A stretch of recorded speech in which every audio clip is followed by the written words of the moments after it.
Honey don't Ethan Cohen സംവിധാനം ചെയ്ത് Margaret ക്വാലി, Chris ഏവൻസ് തുടങ്ങിയവർ അഭിനയിച്ച ഈ ഇംഗ്ലീഷ് ക്രൈം ത്രില്ലർ സിനിമയെ കുറിച്ചാണ് ഇന്ന്.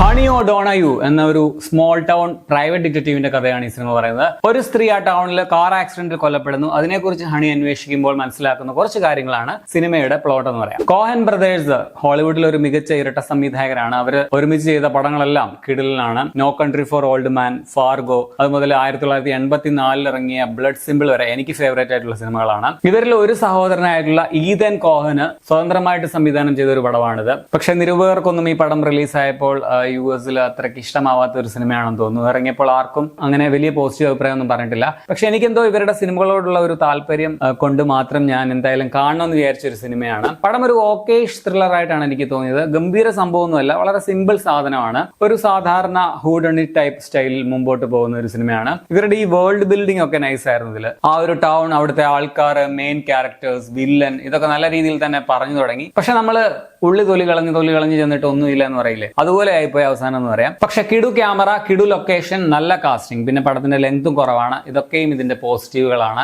ഒരു ട്വിസ്റ്റ് ഉള്ളതും ഡീസന്റ് ആയിട്ടാണ് എനിക്ക് ഫീൽ ചെയ്തത്. പിന്നെ ചെറിയ ചില ഡാർക്ക് കോമഡികളൊക്കെ ഉണ്ട്, അത് വർക്ക് ആയിട്ടുമുണ്ട്. സോ മൊത്തത്തിൽ പടം കണ്ടിരിക്കാം. മാർഗരറ്റ് ക്വാലിയാണ് ഇതിലെ നായികയായിട്ടുള്ള ഡിറ്റക്റ്റീവ് ഹണി ആയിട്ട് വരുന്നത്. നമ്മുടെ സബ്സ്റ്റൻസിലൊക്കെ ഒരു നായിക അറിയാലോ, പുള്ളിക്കാരിയാണ്. ആ റോള് നൈസായിട്ട് തന്നെ പുള്ളിക്കാരി ചെയ്തു വെച്ചിട്ടുണ്ട്. നമുക്ക് ഇഷ്ടം തോന്നുന്ന ഒരു നായിക കഥാപാത്രമാണ്. പക്ഷെ അങ്ങനെ ഗംഭീര പെർഫോമൻസിനുള്ള സ്കോപ്പ് ഒന്നും ഇല്ലാതാണ്. സപ്പോർട്ടിംഗ് റോളുകളിൽ ഓബ്രി പ്ലാസ, ചാർലി ഡേ തുടങ്ങിയവരുണ്ട്. പടത്തിലെ ഭയങ്കര ഡിഫറെന്റ് ആയിട്ടുള്ള ഒരു കഥാപാത്രമായിട്ട് വന്നിരിക്കുന്നത് ക്രിസ് ഏവൻസ് ആണ്. പുള്ളിയെ സംബന്ധിച്ച് എന്താ പറയാ, ഭയങ്കര ഒരു ചാലഞ്ചിങ് ആയിട്ടുള്ള അല്ലെങ്കിൽ ഡിഫറെന്റ് ആയിട്ടുള്ള ഒരു റോളായിരുന്നു. പക്ഷെ അത് ഡെവലപ്പ് ചെയ്ത് വന്നതും സ്ക്രീൻ സ്പേസും ഒക്കെ നോക്കുമ്പോൾ പ്രതീക്ഷിച്ച അത്ര എത്തിയില്ല എന്നാണ് തോന്നിയത്. ടെക്നിക്കൽ സൈഡ് നോക്കുകയാണെങ്കിൽ പടം മികച്ചതാണ്. ഇതിന്റെ ക്യാമറ, ലൊക്കേഷൻ, ഇത് രണ്ടുമാണ് പടത്തിന്റെ മെയിൻ പോസിറ്റീവുകളിൽ ഒന്ന് തന്നെ. ആ സ്ഥലമൊക്കെ കാണാനായിട്ട് ഭയങ്കര രസമാണ്. അന്യായ ബ്യൂട്ടി ഉള്ള വിഷ്വലുകളാണ് പടത്തിലുള്ളത്. പിന്നെ ഇതിന്റെ കളർ ടോൺ ഭയങ്കര രസമായിരുന്നു. എനിക്കിതിന്റെ ക്യാമറ ഭയങ്കരമായിട്ട് ഇഷ്ടപ്പെട്ടു. വെസ്റ്റേൺ സ്റ്റൈലിലുള്ള പടത്തിന് ആ ഒരു മൂഡിന് ചേരുന്ന രീതിയിലുള്ള പശ്ചാത്തല സംഗീതവും നൽകിയിട്ടുണ്ട്. അതുപോലെ ഇതിന്റെ ടൈറ്റിൽ എഴുതി കാണിക്കുന്നതും നല്ല രസമുണ്ടായിരുന്നു. പുതുമയില്ലാത്ത ഒരു സ്ഥിരം ടൈപ്പ് ഹൂഡണി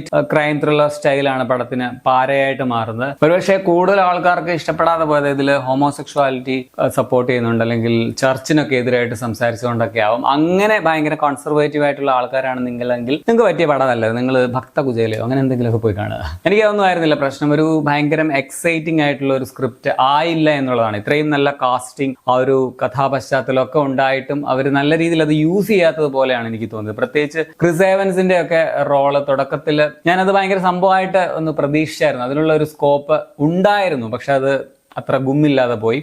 സോ അദ്ദേഹത്തിന്റെ ആരാധകർ പുള്ളിയുടെ ആ ഒരു സ്റ്റൈല് പടം പ്രതീക്ഷിച്ചു പോയാൽ നിരാശയായിരിക്കും അവർക്ക് കിട്ടുന്നത്. പിന്നെ മൊത്തത്തിൽ സ്ക്രിപ്റ്റിന് ഒരു പാതിവന്ത സ്വഭാവമാണുള്ളതെന്ന് പറയാം. സോ ആകെ മൊത്തം ടോട്ടലിൽ ഒരു കുഴപ്പമില്ലാത്ത ഒരു ഓക്കേഷ് ക്രൈം ത്രില്ലറാണ്. വിഷ്വലൊക്കെ കൊണ്ട് പടം ഇങ്ങനെ കണ്ടിരിക്കാനായിട്ട് പ്രേരിപ്പിക്കുന്നുണ്ട്. അതുപോലെ കാസ്റ്റിംഗ് നല്ലതാണ്. പക്ഷെ സ്ക്രിപ്റ്റ് വൈസ് വലിയ പുതുമയൊന്നും തന്നെ നൽകുന്നില്ല. നന്നാക്കാനുള്ള ഒരു സാധ്യതയുള്ള ഒരു കഥയായിരുന്നു. കുറച്ചുകൂടി ബെറ്റർ ആക്കി മേക്ക് ചെയ്യാമായിരുന്നു. സോ എനിക്കിതൊരു ഓക്കേഷ് ഹാവറേജ് അനുഭവം മാത്രമായിരുന്നു. എനിക്ക് പേഴ്സണലി ഈ ഒരു വെസ്റ്റേൺ സ്റ്റൈലിലുള്ള നിയോ നുവ ത്രില്ലറുകൾ ഇഷ്ടമായതുകൊണ്ട് ഞാൻ കണ്ടിരുന്നതാണ്. പടം ഓഗസ്റ്റ് 22 തിയേറ്ററുകളിൽ US റിലീസായിട്ട് ഇപ്പോൾ ഡിജിറ്റലി അവൈലബിൾ ആയിട്ടുണ്ട്. പക്ഷേ മെയിൻ പ്ലാറ്റ്ഫോമിലൊന്നും പതിവ് പോലെ ലഭ്യമല്ല. നിങ്ങൾക്ക് കാണണമെങ്കിൽ നിങ്ങൾ ഇന്റർനെറ്റിന്റെ ശക്തി ഉപയോഗിച്ച് കണ്ടുവരും. പിന്നെ പടം സ്ട്രിക്ട്ലി 18+ ആണ്. അഡൽട്ട് ലാംഗ്വേജും അഡൽട്ട് സീനുകളും ഒക്കെ ഉണ്ട്. ഫാമിലിയുടെ കൂടെ കാണാൻ പറ്റില്ല, അത് ഓർക്കുക. 1 മണിക്കൂർ 29 മിനിറ്റ് മാത്രമേ ദൈർഘ്യമുള്ളൂ. പെട്ടെന്ന് നിങ്ങൾക്ക് കണ്ടു തീർക്കാൻ പറ്റും. അപ്പോൾ നിങ്ങൾ ഈ പടം കണ്ടുള്ളവരാണെങ്കിൽ നിങ്ങളുടെ അഭിപ്രായം കമന്റിൽ രേഖപ്പെടുത്തുമല്ലോ. ശരി എന്നാൽ.